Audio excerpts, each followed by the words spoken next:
28 entrées pour la dernière séance. C'est pour la semaine. Vous allez voir, le bouche à oreille va fonctionner. Vous n'aimez que les films qui ont 3000 entrées. Ce film ne passera pas à la télé. Il n'y a pas de souci, t'en fais pas pour ça. Tu sais, c'est pour ça que Dieu a inventé la vidéo, il n'y a pas de malaise. Bonjour et bienvenue dans ce nouvel épisode du Grand Silence, le podcast des cinémas trop discrets et des cinémas qui galèrent à trouver un distributeur et qui enchaînent les festivals pour essayer de se faire connaître. Et c'est ce qui va nous intéresser aujourd'hui. Petit disclaimer avant de commencer le dossier sur le PIF 2025.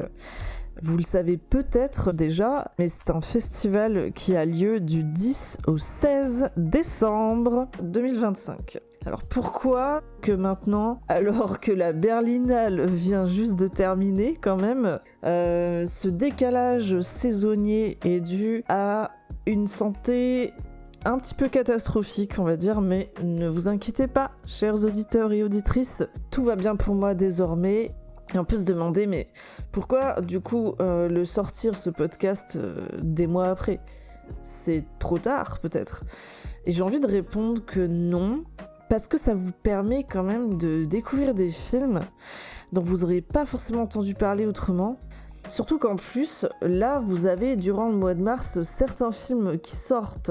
Vous avez typiquement Redux et Scarlett, dont on parlera plus tard. D'autres films ont trouvé un distributeur, donc c'est des films que vous allez voir arriver sur le marché cette année. Donc on a jugé que c'était quand même pertinent de poster l'épisode, quoi. Voilà, je m'excuse de ce retard, mais bon, le principal, encore une fois, c'est de découvrir des nouveaux trucs. Et Dieu sait que j'ai découvert beaucoup de belles choses cette année au PIF. Voilà. J'ai fait l'enregistrement en décembre 2025. Quelques jours après le festival en fait, et quelques jours avant la période de Noël, puis ma santé qui se barre en couille. Voilà. Donc merci de votre compréhension et excellente écoute, et n'oubliez pas d'écouter le podcast de Martin et de Lorena sur le prestigieux festival de Berlin. 2 salles, 2 ambiances, c'est ça qu'on aime.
Salut à tous et bienvenue pour cet épisode sur le PIF 2025, le débrief du PIF, Paris International Fantastic Film Festival, donc le festival international du film fantastique de Paris. Rien qu'à entendre la musique de la bande-annonce, j'ai presque les larmes aux yeux, je vous cache pas. C'est la 3e fois que je participe à ce festival, que je connaissais pas avant parce que j'ai fait la majorité de ma vie en Bretagne. J'avais pas vraiment de raison de connaître les festivals à Paris, quoi. C'est donc mon compagnon qui m'a fait découvrir le PIF. J'avais pensé à vous faire un épisode déjà là-dessus l'an dernier, mais c'était pas possible et j'avais pas pu assister à autant de séances que je voulais malheureusement.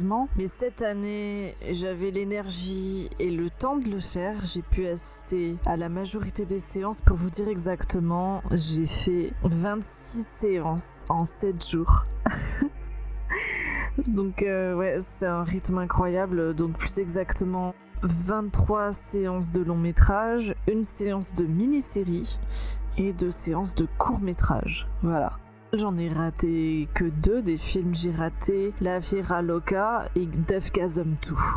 Alors pourquoi cette bande-annonce, elle me met quasiment la larme à l'œil? C'est parce que il faut bien comprendre que le PIF, c'est une expérience. C'est un festival tellement fort, tellement génial, que vous avez des personnes qui posent carrément des jours de congé pour se faire toutes les séances. Je vous jure que c'est vrai, je les connais ces gens.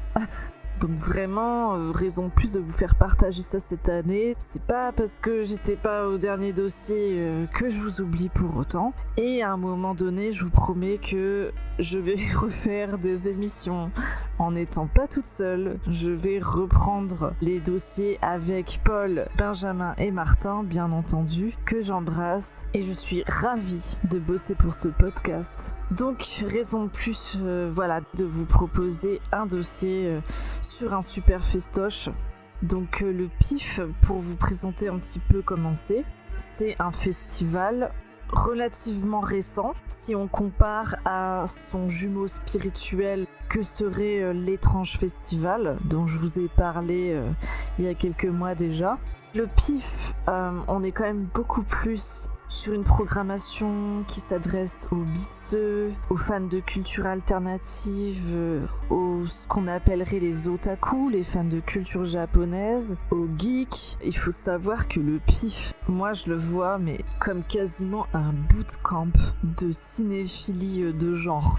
Vous avez un rythme de fou. Vous avez quoi? Mais même pas genre 20 minutes de pause entre les films. En moyenne c'est ça, maximum 3/4 d'heure. Donc on est sur un rythme très intense. Pour vous dire, le samedi, j'ai assisté à 6 séances de 11h du matin à 1h15. Tout le festival se passe dans une seule salle. Contrairement à l'étrange festival, vous avez plusieurs salles de différentes tailles. Vous avez la salle 100 places, 500 places, 300 places, voilà. Le Max Linder, c'est une seule salle. Tout le monde va voir le même film. Et à la fin de la séance, on ressort, on re-rentre aussitôt, on ressort, on re-rentre aussitôt.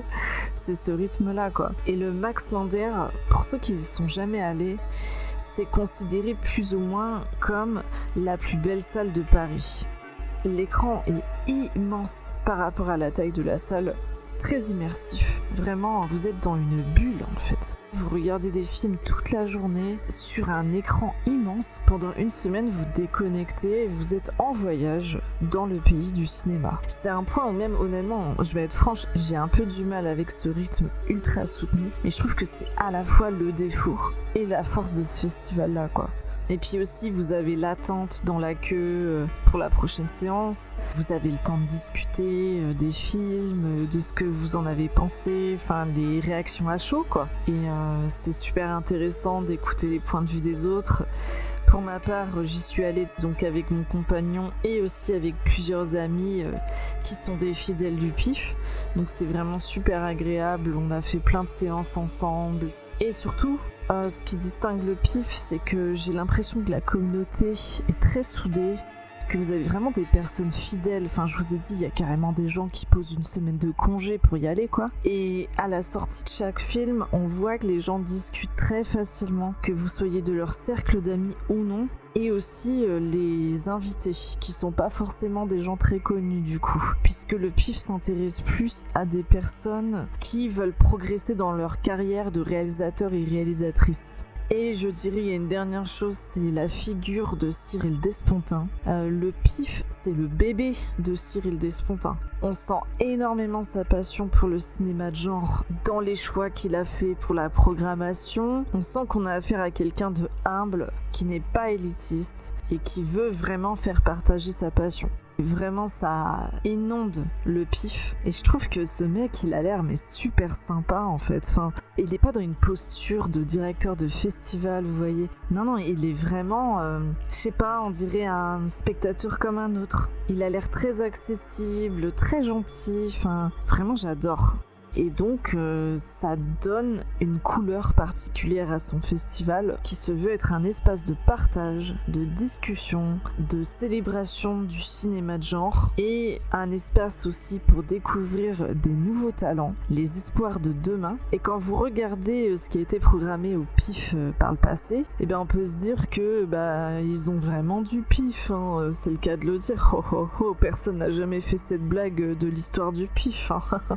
Donc voilà, j'ai tenu à faire une émission là-dessus pour vous en parler. Si vous n'êtes pas sur Paris, sachez qu'en tout cas c'est pas un festival qui fait des rattrapages dans d'autres villes comme peuvent faire Gérardmer ou l'Étrange Festival malheureusement. Mais bon, si vous avez l'occasion de vous débloquer un week-end sur Paris pour pouvoir y assister, franchement je vous le recommande de fou quoi. J'ai fait d'autres festivals et celui-là est pas tout à fait comme les autres quoi.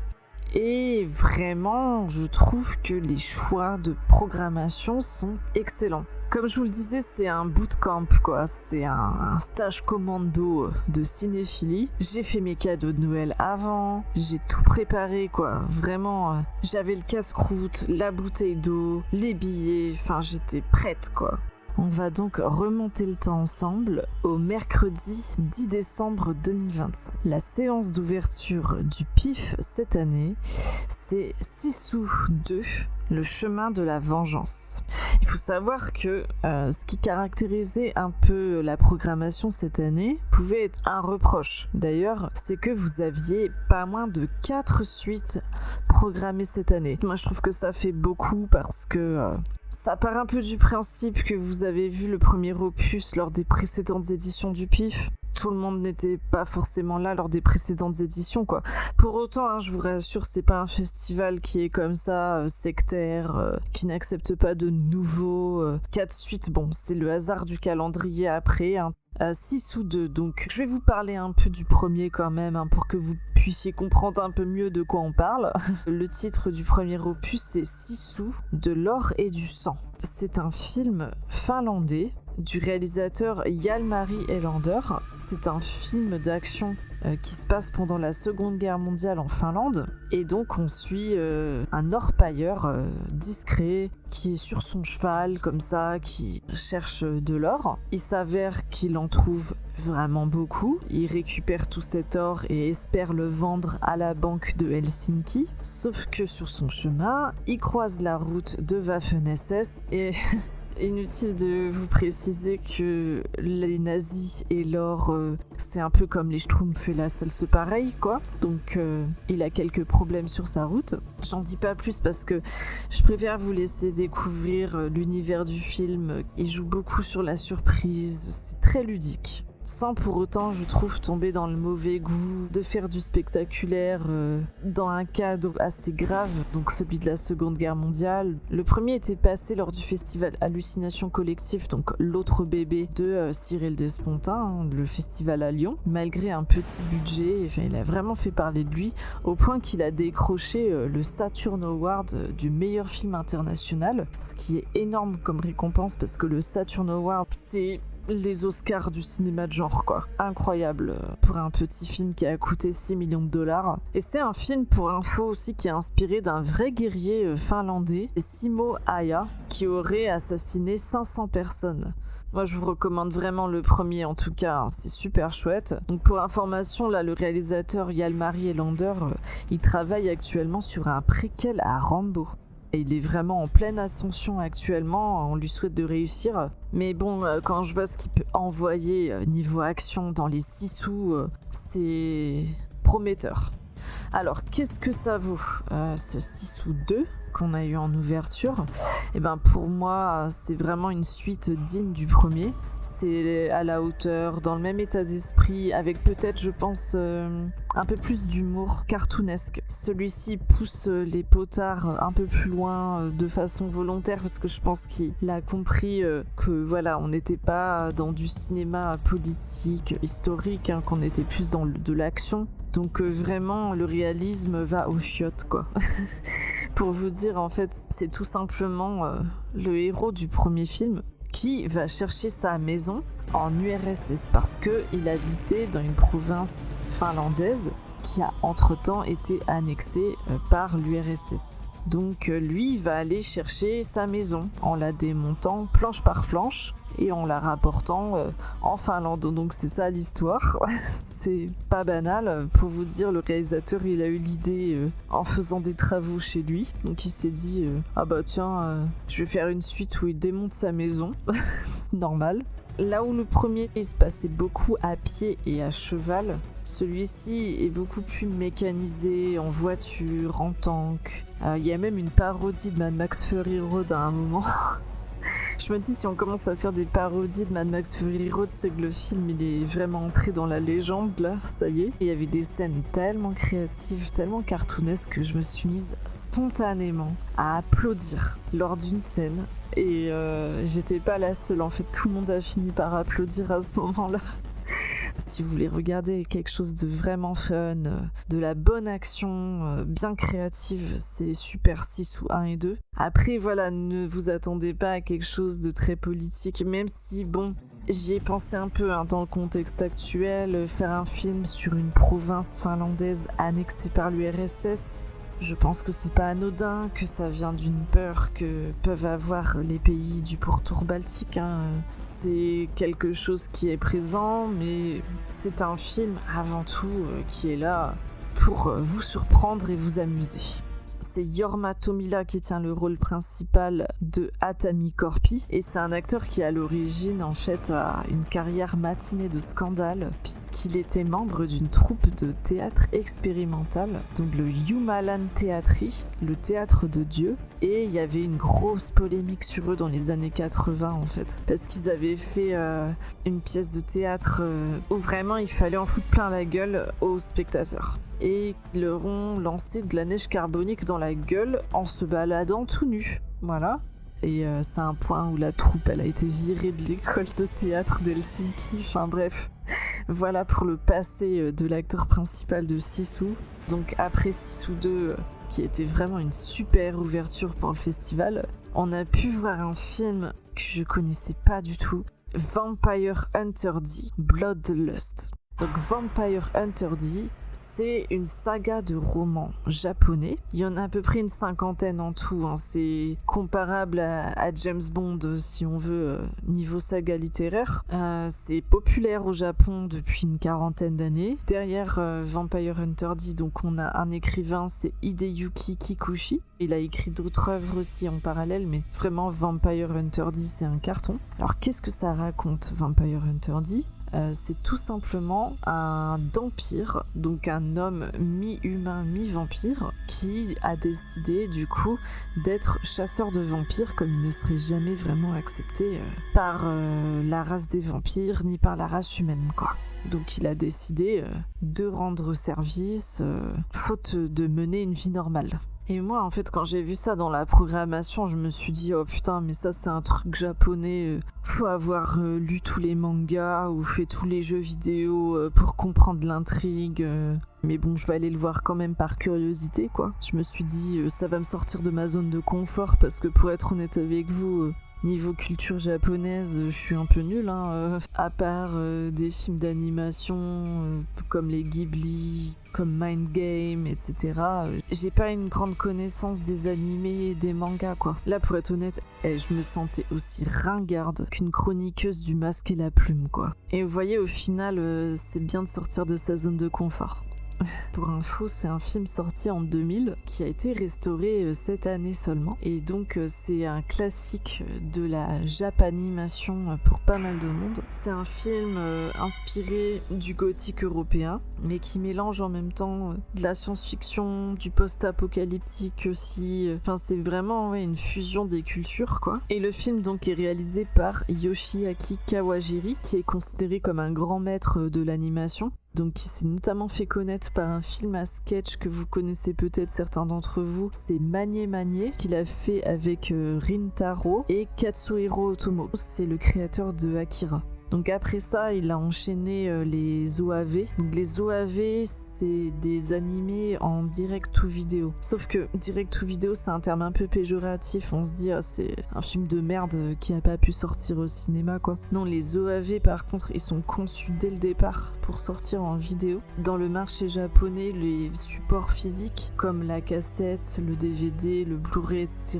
sont assez valorisés, en fait, puisque ça peut être vu comme des objets de collection. Pour ce qui est de Vampire Hunter D, vous aviez eu un premier long métrage qui avait été fait en 1985, adapté des livres, et ça avait pas tellement plu au public, ça plaisait pas trop aussi à Hideyuki Kikuchi, l'écrivain, donc il y avait vraiment une grosse demande de la part des fans de faire un autre film Vampire Hunter D. Donc du coup c'est Kawajiri qui s'est attelé à la tâche et le film a été très très bien reçu, enfin vraiment, même là comme il a été restauré et qu'il est ressorti, ça a été un succès, ça prouve que les gens avaient un amour pour ce film, quoi. Et d'autant plus qu'il était temps de le restaurer visiblement, parce que j'ai su qu'en fait il y avait des éditions DVD qui était tellement mal foutu, quoi, que il y avait une scène qui sautait.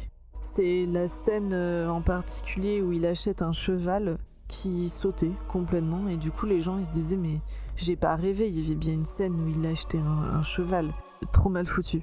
J'ai jamais entendu parler de ça encore. Et c'était même pas une scène censurée, quoi, c'était juste un problème informatique. Sinon pour le film, alors ouais, franchement, j'ai adoré. Enfin, c'était vraiment ultra ambitieux, mais quand j'y repense, mais je vous jure, c'était magnifique. Mais magnifique de créativité.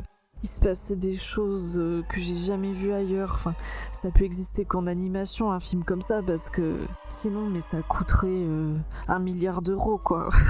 C'est superbe. Vraiment, ne vous arrêtez pas au fait que c'est un film adapté d'une licence, parce qu'il n'y a pas du tout besoin d'avoir lu une seule ligne des romans Vampire Hunter D pour voir ce film, quoi. Sautez le pas. Franchement, vous allez trop me remercier après, quoi. Ce film est super cool. Et je regrette de pas en avoir entendu parler plus tôt. Mais bon, on vient au pif aussi pour ça. J'ai vraiment aimé le fait que c'était très peu manichéen, avec un héros très attachant, mystérieux, charismatique.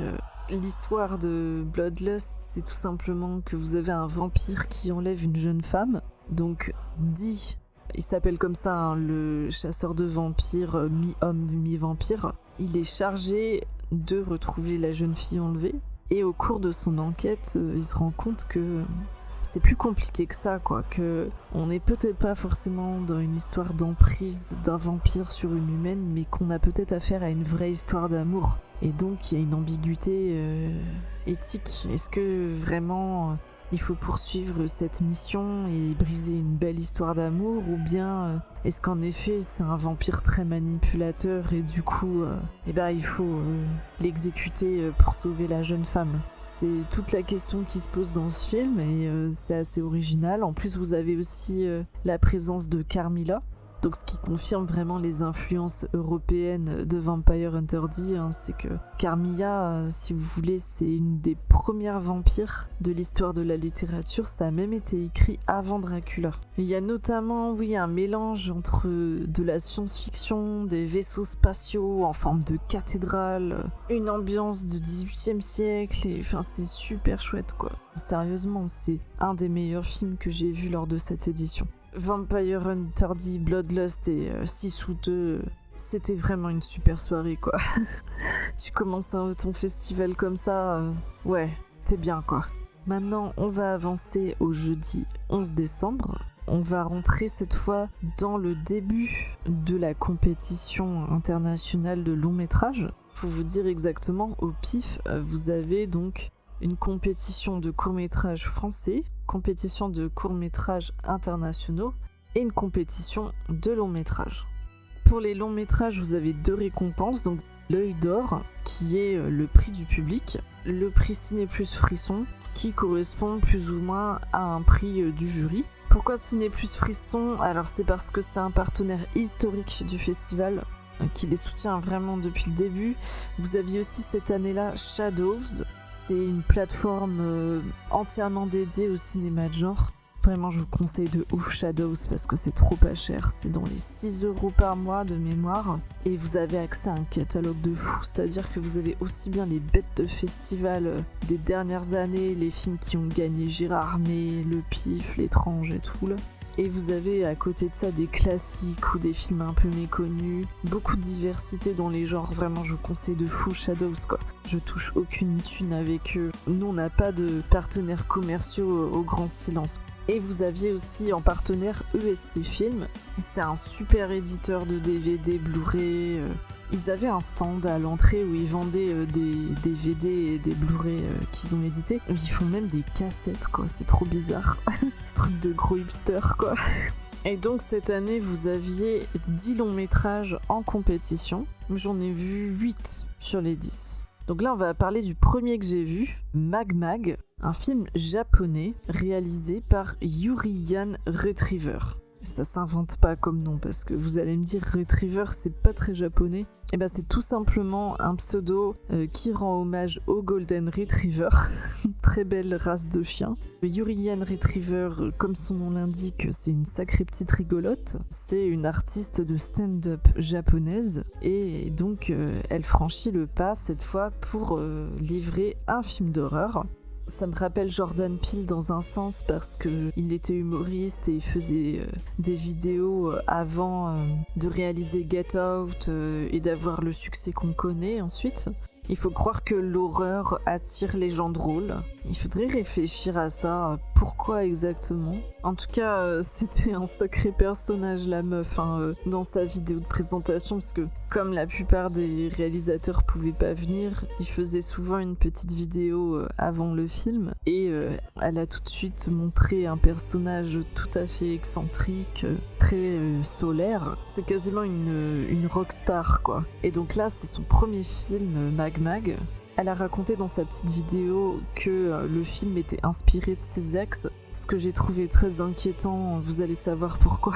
Mag Mag, c'est une variation sur les fantômes qu'on voit dans la J-horror avec des longs cheveux comme dans The Ring. Sauf que là, on n'est pas sur une jolie jeune femme, on est sur une fille obèse, pas très jolie, harcelée à l'école, et qui donc se venge sur différentes personnes. Déjà, on voit que c'est assez excentrique parce que le générique d'ouverture, il est fait avec du pipi. C'est-à-dire que c'est du pipi qui coule sur un carrelage et qui forme les lettres du nom des gens. On a affaire à ce genre de personnes.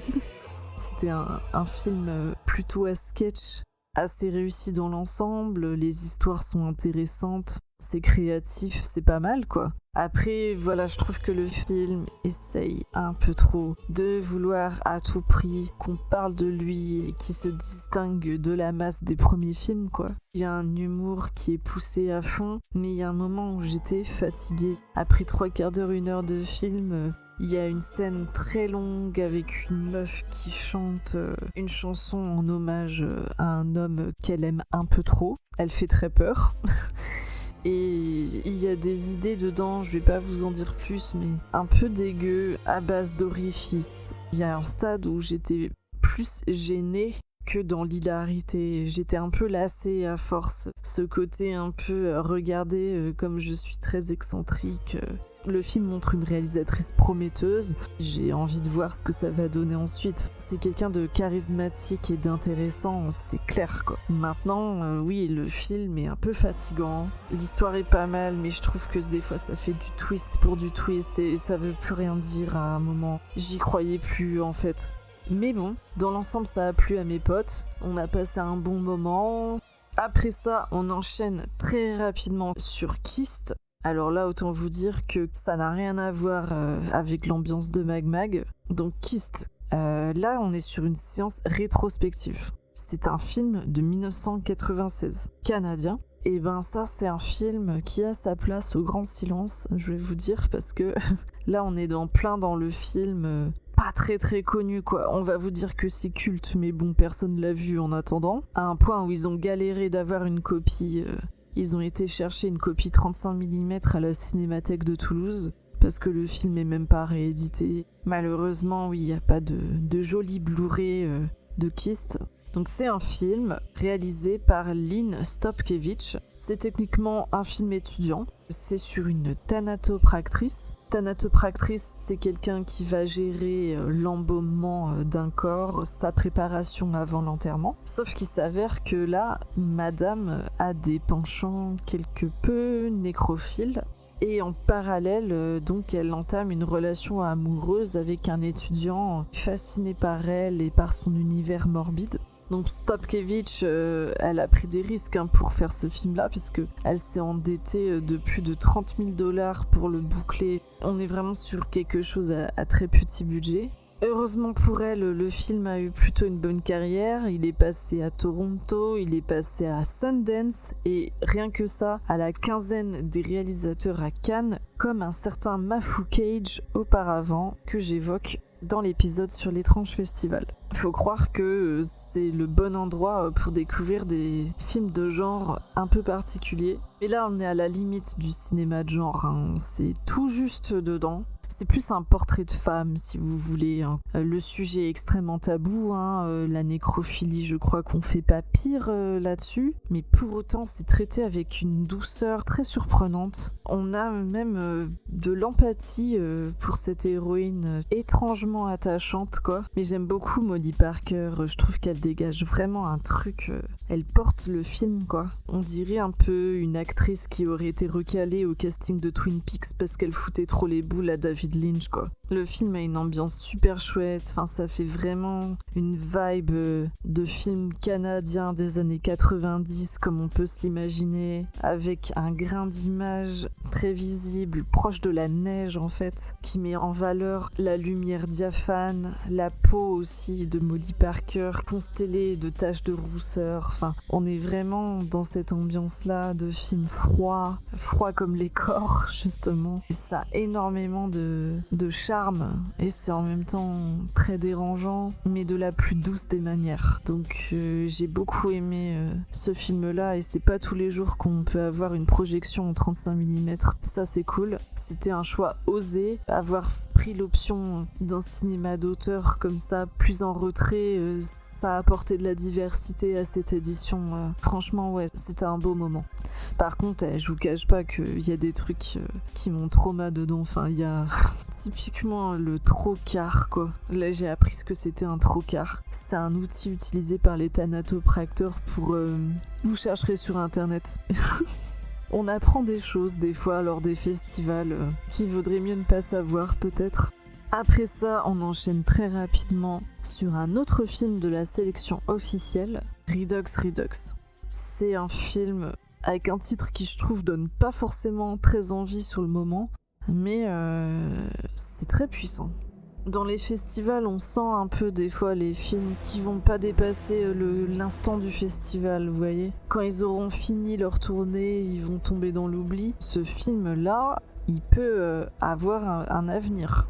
Redux Redux, c'est un film de science-fiction réalisé par deux frères, Kevin et Matthew McManus. C'est des cinéastes déjà assez expérimentés puisqu'ils ont travaillé notamment sur Cobra Kai, la série dérivée de Karate Kid, et ils ont aussi réalisé 2 films auparavant qui ont été bien reçus. Redux Redux, là pour le coup on est vraiment sur un travail en famille puisque les frères McManus ont créé leur propre maison de production pour ce film-là, donc ils sont totalement indépendants. Et dans le rôle principal du film, ils ont casté leur sœur, Michaela McManus. Alors oui, c'est ouvertement du gros piston, mais j'ai envie de dire que on joue avec les armes qu'on a au bout d'un moment. Le cinéma, c'est un monde difficile, c'est normal qu'ils aident leur sœur. Quand je vois la prestation qu'elle livre dans ce film, qui est hallucinante, je suis allée voir sa filmographie, je trouve qu'elle a pas du tout fait assez de trucs par rapport à la hauteur de son talent, et elle méritait d'être mise en avant, cette nana, quoi. Donc l'histoire du film, c'est un voyage à travers plusieurs mondes parallèles. Je vous explique un peu. On suit une femme, jouée par Michaela McManus. Elle vit dans une dimension où la machine à voyager dans les différents mondes parallèles a été inventée. Donc, elle décide de tuer l'assassin de sa fille dans toutes les dimensions parallèles existantes. Autant vous dire qu'il y a de quoi faire, et c'est là tout le problème. C'est que y a une infinité de dimensions, et en fait, on est face à une protagoniste qui devient complètement prisonnière de son désir de vengeance. D'autant plus qu'elle cherche aussi une dimension où sa fille serait en vie. Et jusque-là, au point où on la suit dans l'histoire, elle n'en a pas encore trouvé. Et en parallèle, elle rencontre une adolescente qui a été enlevée par le meurtrier et a failli se faire buter. Et donc il y a une relation qui se noue entre les deux, de mère-fille. On assiste vraiment à un duo d'actrices magnifique. Enfin, la jeune actrice Stella Marcus, moi je veux la revoir parce que elle est sublime dans ce film-là, c'est une révélation quoi. Il y a une alchimie de fou et une histoire très émouvante. Ce film, il m'a un peu mis une claque. C'est un film qui utilise le genre de la science-fiction pour vraiment parler de nous et de l'horreur que ça peut être d'être en boucle dans des pensées de merde, dans des pensées traumatisantes. Dans l'horreur que c'est de ne pas pouvoir se sortir de ça et de rester toute sa vie bloqué sur un événement, de vouloir changer le temps. Ça m'évoquait un peu Lovely Bones aussi dans l'idée du tueur qui s'attaque à des adolescentes. Ouais, je serais pas étonnée de revoir ces deux mecs sur un projet plus ambitieux encore. Et vraiment, je veux voir Michaela McManus dans autre chose quoi, maintenant que là elle a clairement fait ses preuves que c'est une actrice ultra badass, ultra émouvante, chapeau. Donc après nous être remis de nos émotions sur Redux, on enchaîne et encore on enchaîne sur un film cette fois hors compétition, Influencers. C'est une autre suite, je vous en avais parlé pour Sissou qu'il y avait 4 suites programmées. Influencers, c'est la suite de Influencer, tout simplement. Sorti 3 ans auparavant, qui s'est bien fait remarquer. C'est un peu devenu un classique de Shudder. Shudder, c'est vraiment une grosse plateforme pour le cinéma de genre aux États-Unis. Influencer, ça a été réalisé par un jeune cinéaste, donc Curtis David Harder, un Canadien qui avait déjà 3 longs métrages dans son CV et s'était un peu fait remarquer dans des festivals, mais bon, il n'avait pas encore connu le succès jusqu'ici. Influencer, c'est l'histoire d'une influenceuse qui part en vacances en Thaïlande et qui filme son voyage au lieu de regarder le paysage, quoi. Enfin, vous avez compris. Et donc, elle rencontre une jeune femme, CW. Elle se lie d'amitié. Et puis, CW, finalement, montre quelques aptitudes à la manipulation, un certain talent pour l'informatique aussi, si je puis dire. J'en dis pas trop, pour pas trop vous spoiler le premier, parce que il faut vraiment le découvrir, mais voilà, c'est tout simplement une saga de films d'horreur autour du monde des influenceurs, des dangers de un peu trop raconter sa vie sur internet. Ne faites pas ça. Ça se veut aussi une satire, même si le film se veut plus fun, haletant, plutôt que politique quand même. La grosse révélation d'Influencer, c'est son interprète principal qui joue CW, donc l'actrice canadienne Cassandra No. Les critiques ont été sur le cul de sa prestation, donc on a dit qu'elle était comparable à Tom Ripley, personnage de Plein Soleil et le talentueux Monsieur Ripley entre autres, créé par Patricia Highsmith. En tout cas, ça a été un triomphe au festival Blood in the Snow et FilmQuest, des grands festivals nord-américains. Pour information, les 2 actrices principales et le réalisateur d'Influencers étaient présentes lors de la projection, donc ça faisait super plaisir. Cassandra No, que je considère vraiment comme une super actrice en devenir, elle a clairement créé un nouveau personnage du cinéma d'horreur, un personnage marquant, complexe, émouvant, flippant. Et elle a une caractéristique aussi, c'est que en fait elle a une énorme tache de naissance sous l'œil. Évidemment, elle a pensé, elle et ses parents, de l'enlever. Mais si elle l'avait enlevé, ça aurait fait une cicatrice vraiment pas jolie. Donc elle a laissé tomber et puis elle a préféré assumer. Bon, elle en a pris plein la gueule, comme vous pouvez vous en douter, lors de sa scolarité. Mais bon, elle a pris une belle revanche depuis. Elle est devenue danseuse et une super actrice. On voit qu'elle a un charisme. Les gens étaient contents. Même Cyril Despontin, enfin je me disais, mais c'est pas possible, il est amoureux quoi. Il m'a parlé vite fait parce qu'il y avait des photos qui étaient prises avec le public et il m'a dit ah là là, ça fait vraiment plaisir d'avoir Cassandra No ici. Enfin, il était mais ravi. Et pour vous dire, mais même mes potes quoi, ils étaient à fond sur elle et l'autre actrice aussi. Ils étaient là, waouh, il y a les actrices d'influenceurs, c'est trop bien. C'est vous dire le pouvoir d'attraction du casting de ce film et surtout de cette meuf. Elle a vraiment un truc en plus quoi. Donc pour revenir à Influencers, eh bien donc c'est la suite directe du premier qui cette fois se passe entre le sud de la France à Menton, à Paris et à Bali. Voilà, donc il y a un côté un peu vlog qui est voulu de la part du réalisateur. Tout est filmé en décor naturel. Il refuse de faire du fond vert et je le comprends parce que le film parle suffisamment de nouvelles technologies, de deepfake, de choses comme ça pour rajouter du fond vert par-dessus quoi. En tout cas ouais, c'était très cool de voir cette suite qui continue dans l'esprit du premier. Décidément entre Sisu et celui-là, ça fait plaisir de voir des suites qui ne coulent pas la saga qu'ils sont en train de construire quoi. Et vraiment j'ai trouvé que Cassandra No, elle joue le personnage de la façon qu'il faut pour moi, c'est-à-dire elle ne la juge pas, elle pense être du bon côté. Elle se voit jamais comme une saloperie, non, elle a des raisons de faire ce qu'elle fait et donc ça se reflète dans le résultat. Ça fait un personnage très crédible. Là où le premier se centrait beaucoup sur les influenceuses beauté, voyage, bien-être, le deuxième est sur les influenceurs masculinistes.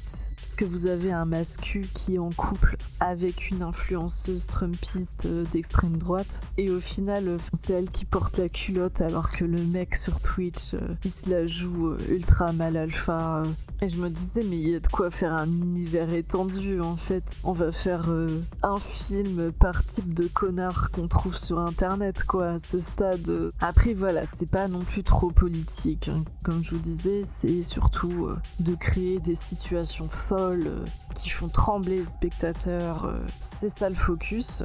J'espère vraiment qu'ils vont faire un troisième sans déconner.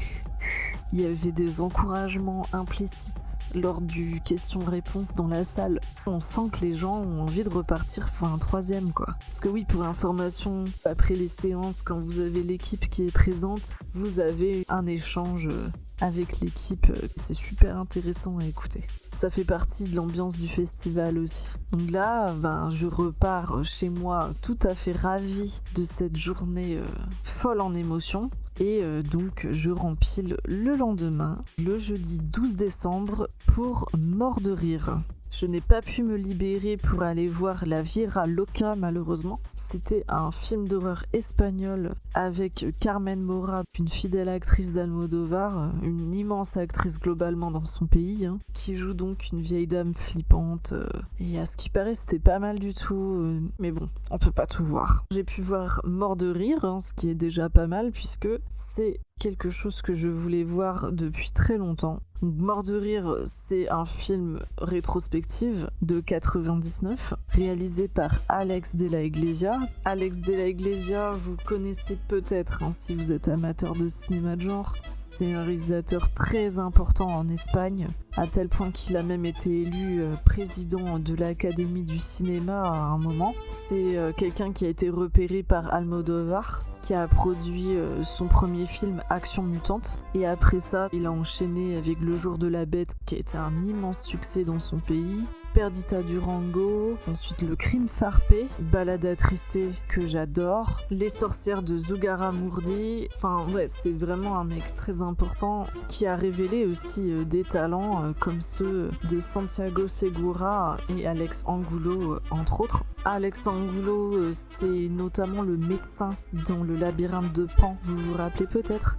Et Santiago Segura, c'est un acteur de comédie très populaire qui a notamment joué dans la saga des Torrente. Donc c'est des comédies policières qui ont fait un gros carton en Espagne. D'ailleurs, on retrouve aussi bien Alex Angulo et Santiago Segura dans Mort de rire. Alors, qu'est-ce que c'est Mort de rire ? C'est un film réalisé alors que Alex de la Iglesia était en pleine gloire. Le mec qui a présenté le film, il parlait d'une œuvre à la modestie généreuse. Et je crois que ça résume très bien ce que c'est Mort de rire, ouais. C'est un film que je voulais voir depuis super longtemps parce que on m'avait plus ou moins dit que c'était un jumeau de son film Balada Triste qui avait eu l'Ours d'Argent au Festival de Berlin. Et Balada Triste, moi j'adore, j'ai vu ce film des dizaines de fois, hein. J'adore. C'est un film super ambitieux qui se passe pendant les années sous Franco et on suit la rivalité entre un clown triste et un clown auguste. Donc d'un côté, le clown triste, il est très introverti, il n'ose pas s'approcher des femmes, il les met sur un piédestal, tandis que le clown auguste, c'est un gros salopard qui cogne sur sa meuf, un mec horrible.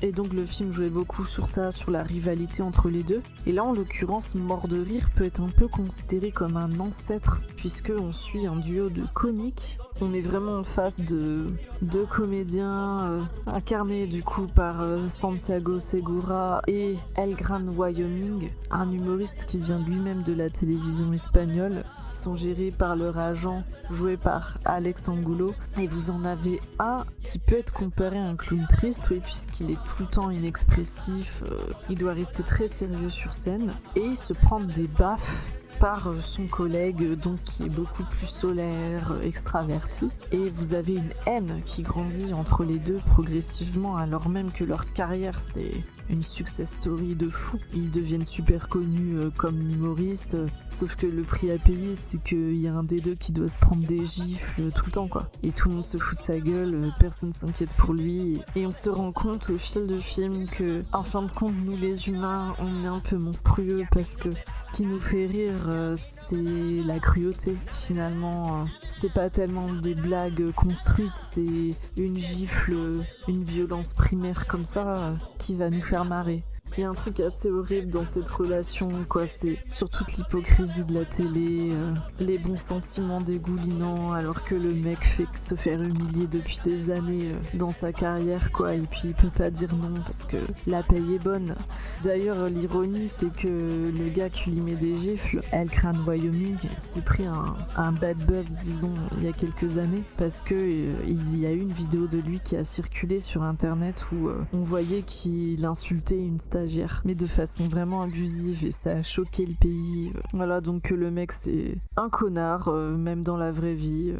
En tout cas, la haine va vraiment loin entre les deux. Il y a des choses que j'ai pas vues ailleurs, quoi. Enfin, c'est fou. Enfin, les deux personnages sont totalement paranoïaques, machiavéliques, ils montent des plans l'un contre l'autre, ils supposent que l'autre aussi va faire des plans. On plonge dans leur folie avec eux, quoi. C'est un film assez fascinant et ouais, je trouve que c'était une bonne idée de le programmer.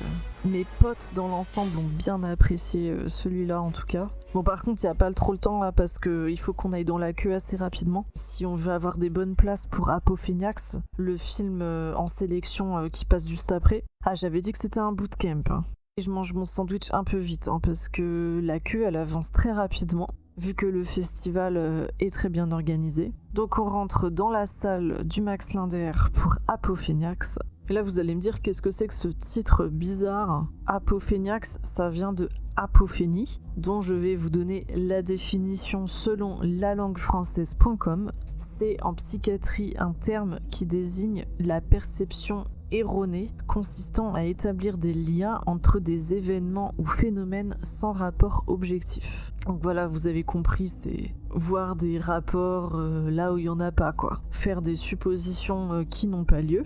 Donc ce film est réalisé par Chris Mars Piliero, un réalisateur américain qui a fait notamment des clips.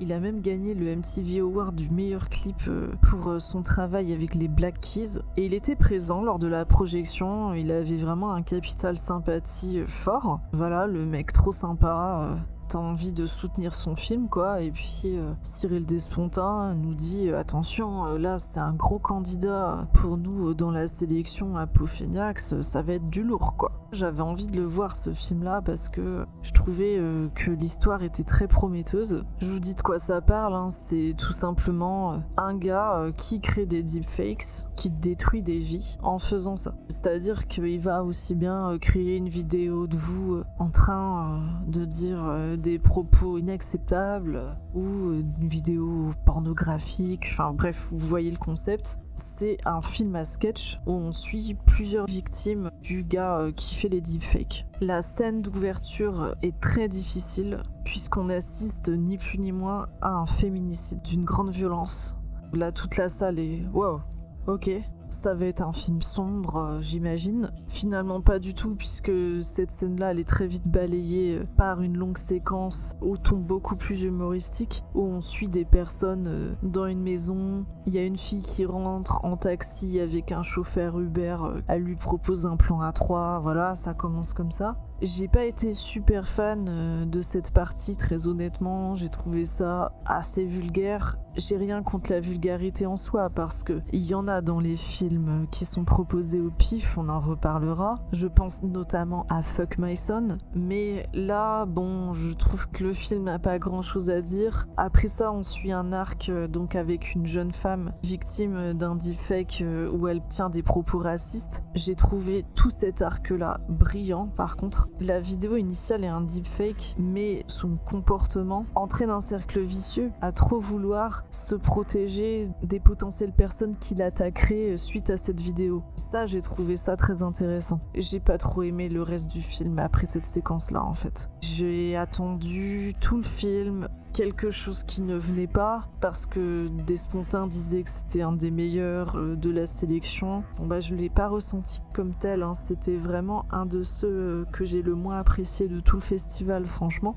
Même si le réalisateur il a un bon capital sympathie, je vais juger le film pour ce qu'il est. Surtout que j'ai le sentiment qu'il est limite aussi cynique que les personnages qui prétendent critiquer dans le film, parce que je trouve que il met sur le même plan un féminicide que les autres victimes du film. C'est extrêmement grave ce qui se passe au début et on revient à peine dessus, on revoit juste le personnage qui a commis le féminicide. Je trouve que tout est mis au même niveau dans ce film, c'est de mauvais goût. Ça m'a dérangé, ça. Donc ouais, je vous le recommande pas plus que ça. Honnêtement, Apopheniax, non merci quoi. Heureusement, par la suite, on a droit à un film hors compétition, d'excellente facture. C'est un de mes préférés là du festival, The Last Viking. Donc c'est un film danois réalisé par Anders Thomas Jensen, qui est notamment le réalisateur des Bouchers Verts. Il a une collaboration de longue date avec Mads Mikkelsen qu'on retrouve notamment dans un super rôle. Il est accompagné de Nikolaj Liekas, également un acteur confirmé au Danemark. Et donc on suit l'histoire de deux frères. Vous avez celui interprété par Nikolaj Liekas. C'est un braqueur, il s'est fait choper, il se prend 10 ans de tôle. Il revient, son frère joué par Mads Mikkelsen est à l'inverse un garçon très fragile qui a beaucoup de traumatismes dont il a du mal à se remettre. Et il a aussi accessoirement de gros problèmes psychologiques puisqu'il se prend pour John Lennon. Voilà, donc après vous allez me dire mais c'est quoi le rapport avec les Vikings là en fait ? Je vais vous expliquer. Le film commence par une séquence d'animation. C'est la mode en ce moment de faire ça, j'ai remarqué, mais ça se justifie dans ce film-là précisément parce que c'est intégré à l'histoire. On le comprend à la fin. On nous raconte l'histoire de Baldur, figure mythologique nordique, qui s'est malencontreusement coincé le bras dans une porte et donc ça lui a coupé le bras. C'est pas de bol. Et donc le village entier, pour être solidaire avec Baldur, décide de se couper le bras. Ils se coupent tous le bras pour qu'il n'y ait plus de discrimination et que tout le monde soit à égalité avec Baldur. Voilà. Et donc, ce conte-là nous dit que quand la réalité de quelqu'un est différente de la norme, il faut s'adapter à sa réalité à lui plutôt que de lui demander de s'adapter au monde. Et donc là, de la même façon, vous avez quelqu'un qui est pas amputé d'un bras, mais qui est amputé de sa santé mentale, quoi. Et donc le monde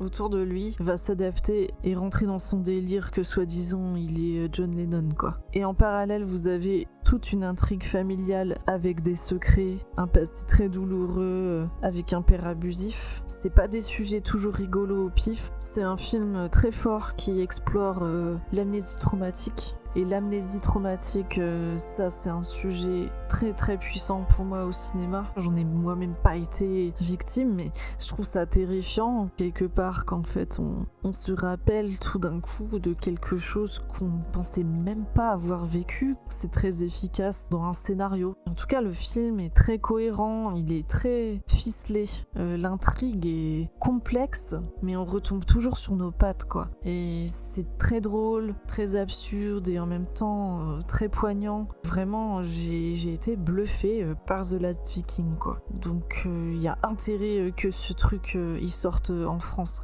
Parce que là, les films qui passent au festival, ils ont des distributions incertaines. Il y en a qui ont déjà trouvé un distributeur, mais pour d'autres, c'est pas garanti. Enfin, The Last Viking, il mérite vraiment d'être découvert parce que je suis certaine que ça peut plaire à un public bien au-delà du festival, quoi. Je suis rentrée chez moi avec des étoiles plein la tête en repensant à ce film.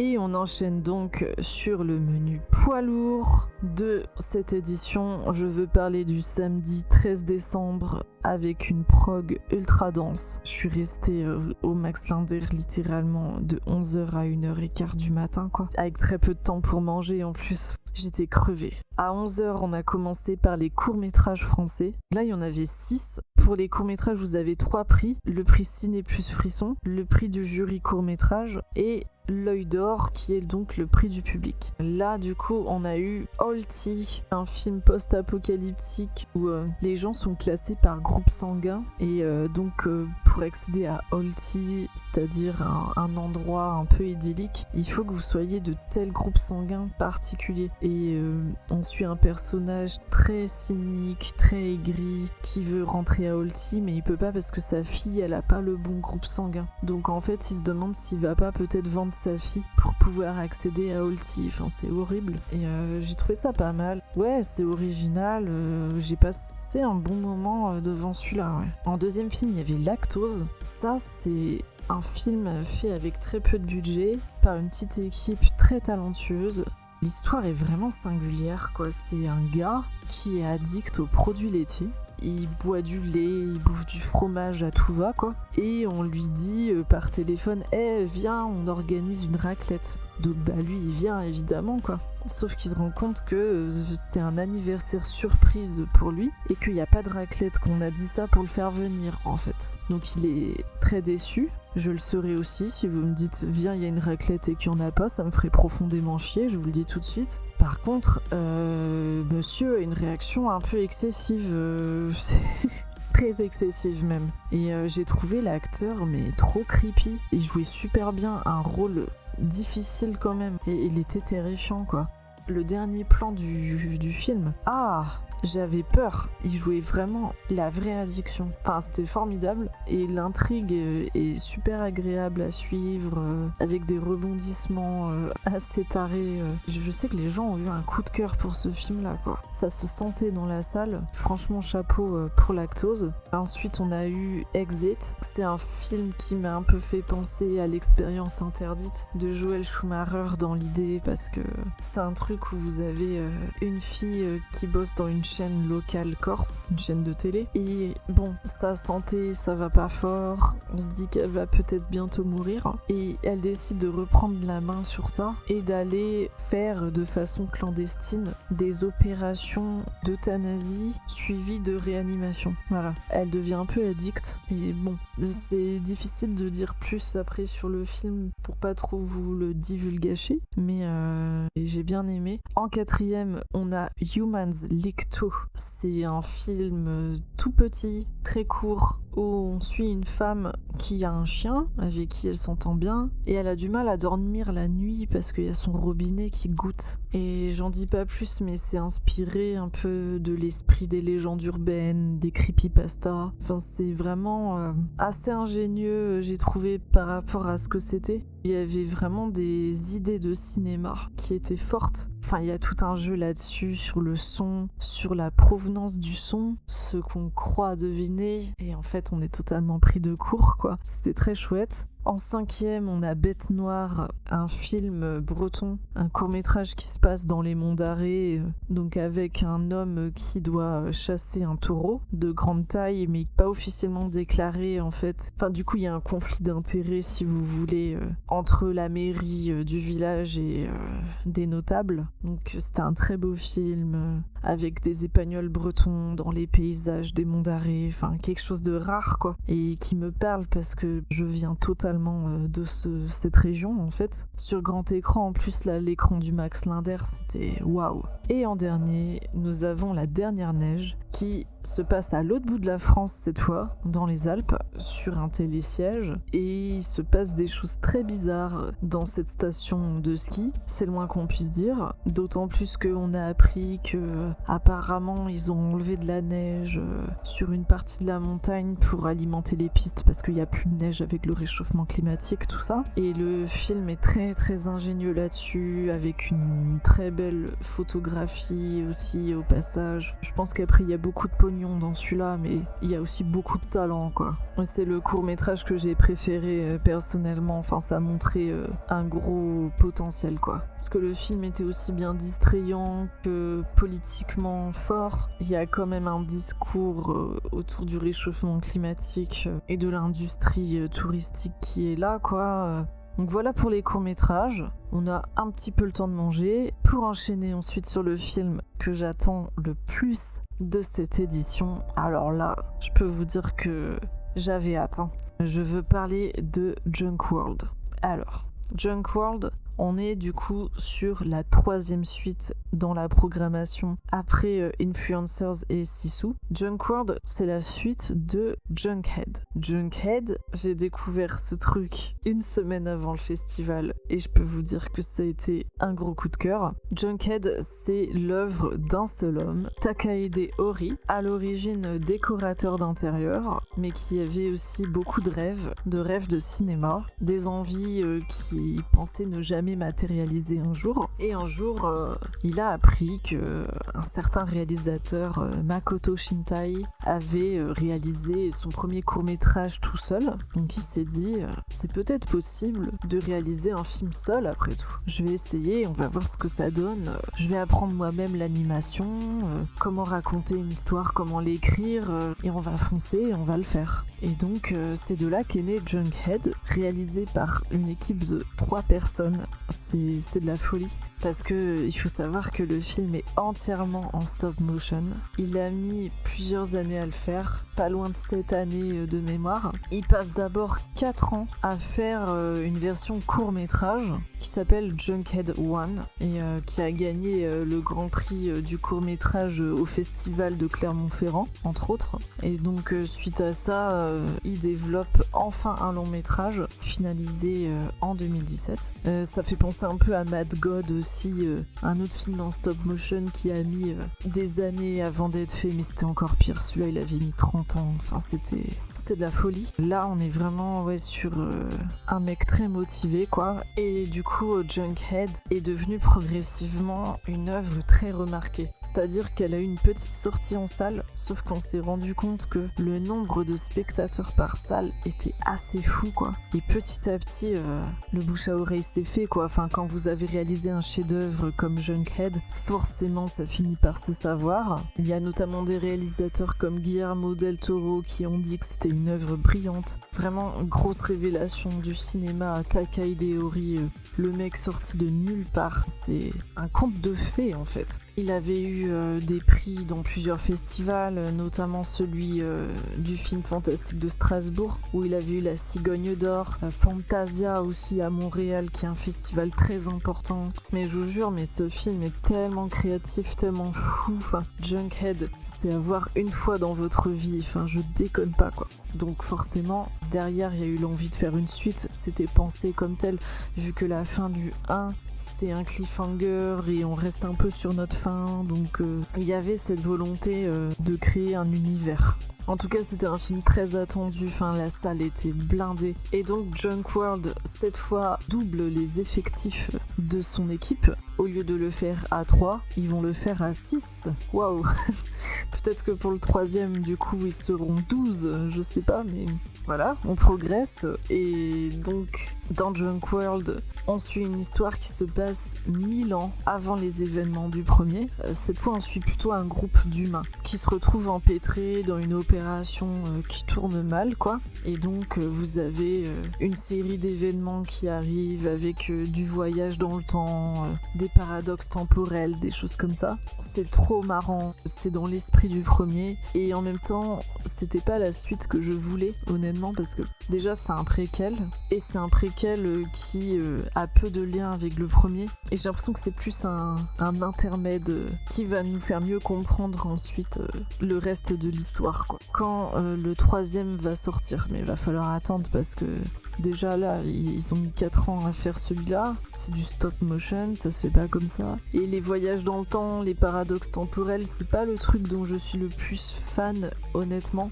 Donc en plus sur la fin, c'était un peu trop confus à force. Enfin, c'était moins maîtrisé au niveau scénaristique que le premier pour moi. Après, niveau technique, c'était toujours aussi sublime, créatif, rigolo. Moi, j'ai adoré la civilisation avec les espèces d'ours bizarres qui marchent à 4 pattes là. La princesse Bastet, un des meilleurs personnages que j'ai vu depuis longtemps. Elle est trop mignonne, enfin j'adore. C'est un film quand même plein de folie.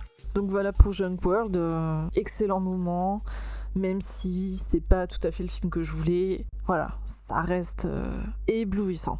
Après ça, on enchaîne sur un film de rétrospective à nouveau. Il s'agit de Save the Green Planet. C'est un film coréen qui d'ailleurs est en plein dans l'actu en ce moment puisque il y a pas longtemps, Yorgos Lanthimos, le réalisateur grec qui a fait notamment The Lobster, Pauvre créature, Mise à mort du cerf sacré, etc. Il a sorti un remake de Save the Green Planet, Bugonia, avec Emma Stone notamment. Après, en fait, ce film est pas du tout passé par rapport à ça, c'était du hasard.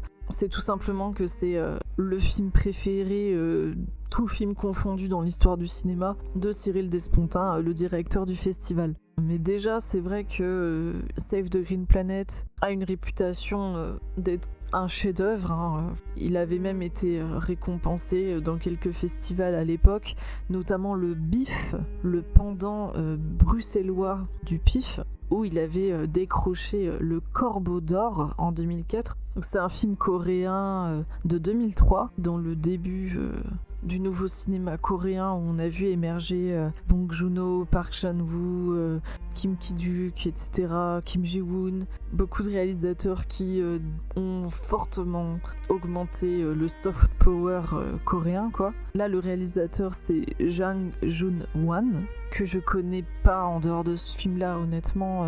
Là, il était dans une copie restaurée, c'était vraiment des très bonnes conditions pour le voir, et en plus, il y avait une fille qui gère le site internet cinémacoréen.fr. Elle a refait toute une traduction des sous-titres, quoi. Parce qu'elle trouvait que la traduction n'était pas bonne, qu'on comprenait pas les blagues comme il fallait. Enfin, c'est une personne très exigeante déjà de base. Et du coup, c'est elle qui a présenté le film et c'était intéressant parce qu'elle parlait beaucoup du contexte. Que en fait la science-fiction c'était un genre très mal aimé en Corée du Sud. Elle parlait de films comme le nanar Les Aventuriers du Système Solaire qui avaient contribué à donner une image négative de la science-fiction coréenne. Et donc c'était difficile de monter un film comme ça en Corée du Sud, surtout qu'en plus c'est un pays qui a longtemps été pauvre. C'était un autre monde par rapport à aujourd'hui où quand on voit le succès de Parasite, de Squid Game, c'est clair que on vit plus dans le même monde qu'il y a 40 ans là-dessus, quoi. Et Save the Green Planet, ça a été inspiré par Leonardo DiCaprio. En fait, le réalisateur, il adore les conspirations, les trucs avec les aliens, ça le fait marrer un peu, quoi. Et DiCaprio, il y a eu une théorie du complot sur lui, comme quoi c'était un extraterrestre qui est venu sur la Terre pour séduire toutes les femmes. Mais bon, toutes les femmes de moins de 25 ans, quoi, quand même. Et donc, il s'est dit, bordel, faut vraiment faire un film sur les gens qui sont assez tarés pour créer des conspirations comme ça, quoi. Et donc, il est parti sur une idée d'un mec qui enlève un chef d'entreprise, quoi, parce qu'il est convaincu que c'est un extraterrestre et que du coup, il doit le tuer pour sauver la Terre, parce que s'il le fait pas, l'extraterrestre, il va faire exploser la planète. Le réalisateur a eu la gentillesse de nous faire une vidéo de présentation avant le film, donc c'est assez ouf parce que c'est un truc qui date d'il y a 20 ans, et il nous a mis 2 indices. Il nous a présenté 2 objets qu'on allait voir dans le film. Donc il y avait un gant de crin voilà, pour enlever les peaux mortes. Et il disait qu'il aimait pas ce gant-là quand il allait au bain parce que ça lui frottait la peau. Enfin, il avait des mauvais souvenirs quand il était petit qu'on le frottait avec ce gant-là. Et le deuxième objet, c'était une sorte de Vicks Vaporub en quelque sorte, et il disait que c'était utilisé pour soulager des démangeaisons, des douleurs, enfin voilà, et qu'il fallait éviter de l'appliquer sur des muqueuses ou d'en mettre dans les yeux, ce qui ne me serait pas venu à l'esprit, mais bon. Et donc voilà, il nous a présenté le gant de crin et le Vicks Vaporub pour nous faire du teasing sur le film, et après du coup quand on voit plus tard les 2 objets dans le film, eh ben ouais, on se souvient de ça, et puis bah c'était rigolo quoi. Il y a qu'un grand réalisateur qui peut te faire une vidéo de présentation comme ça quoi, qui entre en résonance avec son film, enfin c'était chouette. Là comme ça on dirait que je parle d'une comédie, d'une grosse blague, mais non, c'est assez dramatique en fin de compte. Moi j'avais beaucoup d'empathie pour le personnage principal, il est foutu mentalement quoi, mais je le trouvais très touchant aussi dans le fond. Enfin c'est un film très complexe finalement hein, qui a plusieurs couches. Vous avez un peu d'humour noir mais aussi beaucoup de discours social. La Corée du Sud s'est livrée à un capitalisme sauvage. Alors certes, elle s'est énormément enrichie en très peu de temps, mais le prix à payer est lourd. Et c'est vrai que quand on se renseigne sur ce pays, on voit bien les scandales politiques, les problèmes de santé publique, notamment de santé mentale. Dans tout ça, vous avez des victimes collatérales, quoi. Et le film parle de l'une d'entre elles. J'ai un seul regret par contre, c'est que j'ai vu Save the Green Planet au milieu d'un flux de films permanent. Ça m'a empêché un peu de réfléchir à ce que je venais de voir, parce que c'est un film très très très profond, mais je pense qu'il nécessitera un revisionnage tranquille, à tête reposée, sans festival ni rien là, pour que je l'apprécie pleinement à sa juste valeur. C'est pas un reproche, hein, c'est comme ça que sont les festivals, mais au moins j'ai pu découvrir ce film et m'en faire une première opinion. Et j'ai un ami en fait qui a été tellement bluffé par ce film-là, il m'a dit mais non mais c'est bon, j'ai eu ma dose de cinéma pour la journée, j'ai pas besoin de regarder quoi que ce soit après ça. Donc il est parti.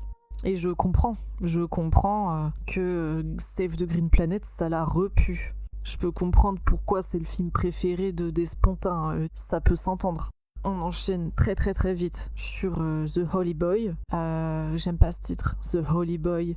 C'est tellement banal, on se dit on va avoir encore un film d'exorciste.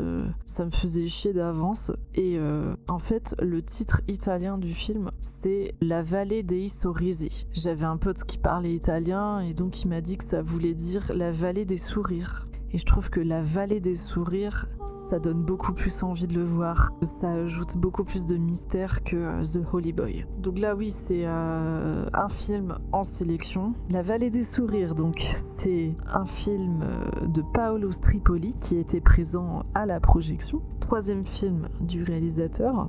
Paolo Stripoli, il avait notamment réalisé un film sur Netflix qui s'appelait A Classic Horror Story. J'ai pas vu, hein, voilà.